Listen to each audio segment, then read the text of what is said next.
সোনার দাম কি সত্যি প্রতি ভরি 50,000 বা 70,000 টাকায় নামতে পারে? আমাদের এই চ্যানেলে অনেকেই এই কমেন্ট করেছেন যে কবে নামবে এক ভরি সোনার দাম 50,000 থেকে 70,000-এর মধ্যে। আপনাদের কমেন্টগুলোকে দেখে আমাদের এই ভিডিও যে 50,000 বা 70,000 টাকা ভরিতে দাম কি আগের দিনে দেখা মিলবে? বাজারে অনেকেই বলছেন দাম নাকি খুব পড়ে যাবে। তাই আজ আমরা খুব সহজ ভাষায় জানাবো যে আগামীতে সোনার দাম এরকম দেখা যেতে পারে কিনা। তো সর্বপ্রথম আমাদেরকে দেখতে হবে সোনার আগের ইতিহাস কি বলছে, আন্তর্জাতিক বাজারে কি চলছে, বিশেষজ্ঞরা কি ভাবছেন, আর দামের এত বড় পতন হলে কোন কোন শর্ত লাগবে। তো বিস্তারিত জানতে রিকোয়েস্ট করব আপনাকে অবশ্যই ভিডিওটি শেষ পর্যন্ত দেখবেন এবং এরকমই সোনা এবং রূপোর আপডেট খবরগুলি জানতে আমাদের ইউটিউব চ্যানেলটিকে সাবস্ক্রাইব করবেন। তো সুধীপ্রিয় দর্শক মণ্ডলী, এখন 2025 সালের শেষের দিকে সোনার আন্তর্জাতিক দাম খুবই উচ্চ অবস্থায়। এক ভরি সোনার কাঁচা বাজার দর প্রায় 1.9 থেকে 2.9 লক্ষ টাকার মধ্যে। এখন প্রশ্ন, এই দামের জায়গা থেকে কি সত্যি দাম কমে 50,000 বা 70,000-এ নামতে পারে? মানে দামকে প্রায় 70 থেকে 75% নিচে নামতে হবে। 5 বা 10 টাকার কমা বাড়ার মতো ব্যাপার নয়, এটা হবে একেবারে বিশাল ধস। ইতিহাস কি বলছে? ইতিহাস বলছে গত 50 থেকে 60 বছরের দামে তাকালে দেখা যায় সোনা অনেক সময় বাড়ে, মাঝে মাঝে কমেও, কিন্তু কখনো 70 থেকে 50% ধস যায়নি যদি না পৃথিবীতে খুব অস্বাভাবিক ঘটনা ঘটে। সোনা এমন একটা সম্পদ যা মানুষ নিরাপদ মনে করে। যখন অর্থনীতি খারাপ হয়, যখন যুদ্ধ হয়, মুদ্রাস্ফীতি বাড়ে, তখন সোনার দাম সাধারণত উপরেই ওঠে, নিচে নয়। ইতিহাস বলছে সোনা বড় পতনের খুবই বিরল ঘটনা। 50,000 বা 70,000-এ নামতে হলে কী কী শর্ত রয়েছে?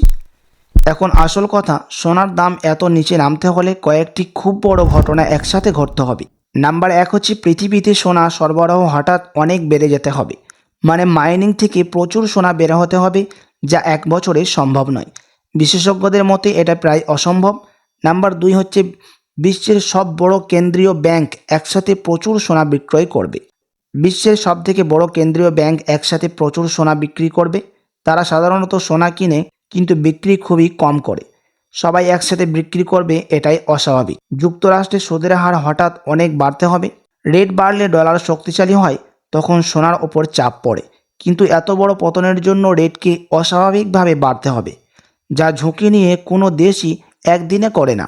ভারত, চীন, মধ্যপ্রাচ্যের গয়নার বাজারে একসাথে ধস খাবে। বিশ্বের সবচেয়ে বেশি সোনা কেনায় ভারত এবং চীন।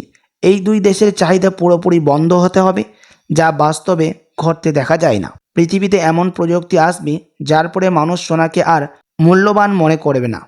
এটাই ভয়ঙ্কর একটা অনুমান, কিন্তু বাস্তবে এমন কিছু এখনও নেই, আগামী কয়েক বছরে আসার সম্ভাবনাও নেই। বিশেষজ্ঞরা কি বলছেন? বেশিরভাগ আন্তর্জাতিক বিশ্লেষক বলছেন সোনার দাম স্বাভাবিকভাবে ওঠানামা করবে, কিন্তু 70% থেকে 80% পতনের মতো ঘটনা আগামী কয়েক বছরে দেখা যাবে না। কারণ বিশ্বের অর্থনীতি যতই ঝুঁকির মধ্যে থাকুক, মানুষ নিরাপদ সম্পদ হিসেবে সোনা ধরে রাখতে চায়, আর এটাই সোনার দামকে খুব নিচে পড়তে দেয় না। তাহলে কি দাম কখনো পড়বে না? না, দাম কমবে স্বাভাবিকভাবে।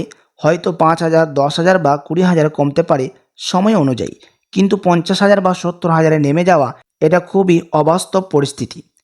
যদি না পৃথিবীতে এমন একটি ঘটনা ঘটে যেটা ইতিহাসের আগে কখনো হয়নি। সোনার বর্তমান দাম পৃথিবীর নিয়মের উঁচুই। 50 থেকে 70,000 নামতে গেলে অস্বাভাবিক বড় সব ঘটনা একসাথে ঘটতে হবে। ইতিহাস, বিশ্ববাজার, বিশ্লেষক, 3 দিক থেকে এমন দাম পতন প্রায় অসম্ভব।